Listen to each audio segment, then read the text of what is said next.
If you post on LinkedIn regularly but still aren't booking calls from the platform, this video is for you. My name's Christian. I'm the founder of HatTip. We're a B2B content agency that writes LinkedIn posts for founders. In the last 3 years, we've helped over 40 SaaS founders and agency owners grow their presence on the platform, and we've written over 4,000 LinkedIn posts for them while doing so. And over those 4,000 posts and millions of impressions, we've identified 5 specific types of posts that do the most for driving pipeline. So in this video, I'm going to break down each of the 5 and even give you real examples of them in action. Post number 1 is a hypothetical process. Here, you put yourself in your ICP's shoes and basically explain to your audience how you would generate the result that your ICP wants.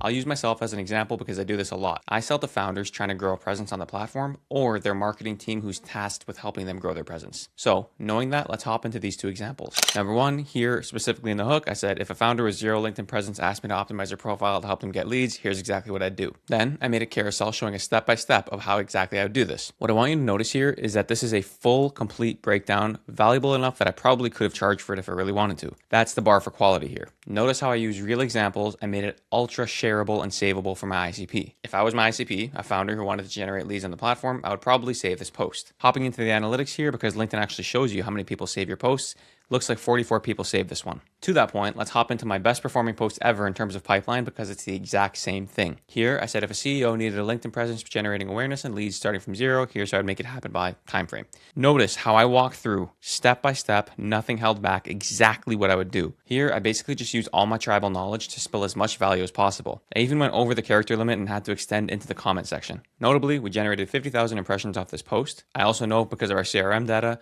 we generated 5 calls and 1 client off of this. Hopping into the analytics, we can see that 582 people saved it, which is by far my most. The point here is you cannot skimp on quality and value. You have to give away much more than you're even comfortable doing for this to make sense. But I promise you, it's worth it. If you want to do this for yourself, think of anything your ICP would care about / would want. So if I sold a cold email tool to a head of demand generation, I might make a post saying, if I was a head of demand generation that needed to put X amount of pipeline on my calendar from outbound in the next 3 weeks or 3 months, here's what I would do. And I would walk through the exact process from infrastructure setup to cold email copywriting, lead tracking, and everything in between. The next post type is a strong POV on industry-specific topics. This is a great way to hijack the news cycle and or any other relevant news in your space and generate some attention from it for yourself. I'll use a good friend Art Levy's post for this because when I saw this, it made me laugh. Art is involved in M&A, investing, and fundraising, so this post made sense for him. He starts off by saying, Warren Buffett's perfect day sounds like my nightmare. This alone as a hook is obviously funny, but notably to his audience, which includes investors and other M&A people, they would probably be interested in seeing his take on this. So here he goes on talking about how it just doesn't jive with what he likes, and whoever he has doing this also attached the video with subtitles. That part's optional, but what you need to understand is that this is relevant to Art's audience, but he also shares his strong POV on it. What makes these posts work is generally a strong POV is relatively divisive.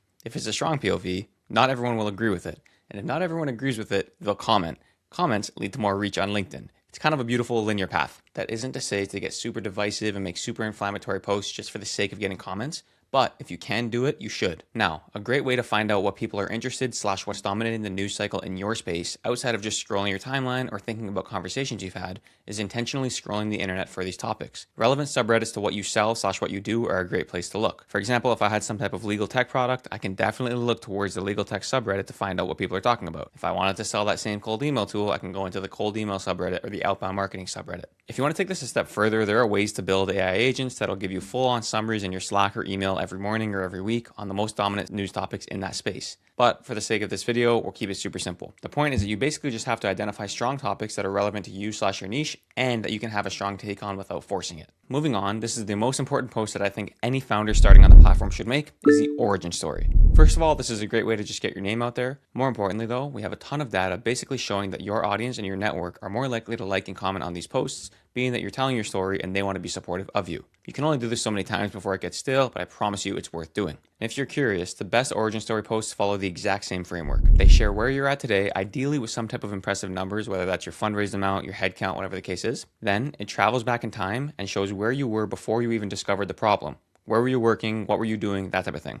Then it transitions into the light bulb moment where you figured out you had this problem you need to solve. Then it goes into what the early days were like, what building the team was like, what building the first iteration of the product was like, what fundraising was like, etc. Importantly, you should really highlight all the struggles you had at this point as well. From there, it goes into where you're at today. Ideally, this would circle back to the initial traction you highlighted at the beginning of the post. I pulled a couple from my swipe file here of founders who did it really well. We'll start with Kimya from Nation Graph. As you can see, whoever wrote this obviously followed this formula pretty well. He talks about his fundraising amount and his FTEs, talks about working at Ramp, Then he gets into the problem and shares how he discovered it, as well as why it was so important. Then he talks about early traction. And finally, he circles back to the initial traction we talked about. Bonus tip that I forgot to say before, include a team picture all the time in these posts. I promise you it's worth it. We'll highlight one more that took a little bit of a different route, but I promise you was still good. This is from a founder named Kathy. This was in my swipe file as well. Here she talks about where she was at before, being a commercial lawyer at DoorDash, discovering the problem, realizing it was a real problem, quitting to join Streamline, and finally, highlighting the initial traction. Again, I'm assuming this is some type of team picture, as I know that's definitely Kathy.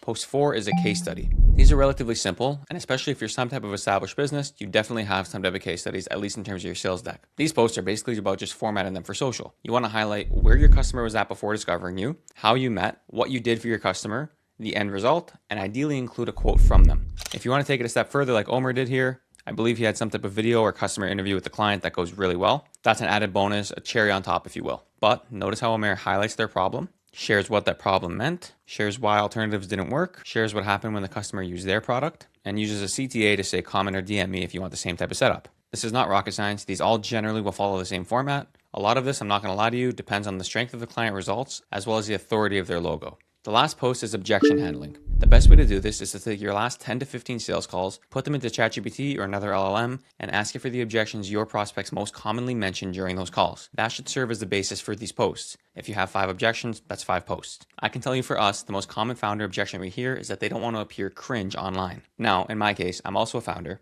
I've experienced the feeling of being cringe online, but I also know what's on the other side of it. In other words, a business that I built that made me never get a job. So, to that point, this is a classic objection handling post. I talk about how I was too scared to post online because I was scared of being perceived as cringe by my peers. Without sounding too manipulative, that was very deliberate word choice. I know that's exactly what my ICP feels because they literally told me. Then, I showed what happened when I got over the hump. In other words, I started making more money. Then, I very deliberately said, a part of me kicked myself for not starting sooner. I still do, to be honest. Again, this is trying to instill some sense of FOMO in my audience. There isn't a whole lot to this post. It's basically just overcoming the objections your audience has that they've literally told you they have. The real secret sauce is simply identifying those objections and speaking to them in a clear, human, concise way. Now, if you watch this and you're thinking to yourself, okay, cool, but I don't have time to write 5 posts per week, which ironically is another objection to our service, I built Hat Tips just for you. We'll interview you once every 2 weeks for 45 minutes and turn that recording into 10 LinkedIn posts for you. Oh, and if you absolutely hate us by the end of month 1, I'll give you all your money back and we can go our separate ways. So if that sounds interesting to you, click the first link in the description and book a call. I'll see you soon.